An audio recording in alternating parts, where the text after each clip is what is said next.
Hi friends, ഷാനിസ് ഗാർഡൻസിലേക്ക് എല്ലാവർക്കും സ്വാഗതം. ഇന്ന് നോക്കാൻ പോകുന്ന ഇൻഡോർ പ്ലാന്റ് അഗ്ലോണിമയാണ്. അഗ്ലോണിമയിൽ തന്നെ കുറെ വെറൈറ്റീസ് പ്ലാന്റ്സ് ഉണ്ട്. അതിൽ തന്നെ ഇത് അഗ്ലോണിമ സിൽവർ ക്യൂൻ ആണ്.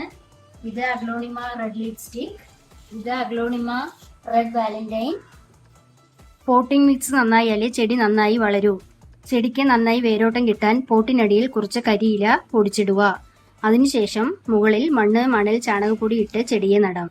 ഇലയുടെ സ്വാഭാവിക നിറം കിട്ടാൻ കുറച്ച് വെയിൽ കിട്ടണം. അതിനെ രാവിലെ ഉദിച്ചു വരുന്ന വെയിലാണ് നല്ലത്.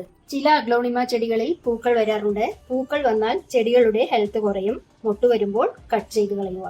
അഗ്ലോണിമയുടെ വേര് ചെയ്യാതെ ഇരിക്കാൻ കുറച്ച് സാഫ് എടുത്ത് വെള്ളത്തിൽ കലർത്തി മാസത്തിൽ ഒരിക്കൽ ചെടിയുടെ ചുവട്ടിൽ ഒഴിച്ചു കൊടുക്കുക. ഇലകളിലെ ഗ്ലൈസിങ്ങിനു വേണ്ടി 1 സ്പൂൺ എപ്സം സാൾട്ട് 1 ലിറ്റർ വെള്ളത്തിൽ കലർത്തി ഇലകളിൽ സ്പ്രേ ചെയ്യുക. അപ്പോൾ ഇലകൾ നല്ല ഗ്ലൈസിംഗ് ഉണ്ടാവും.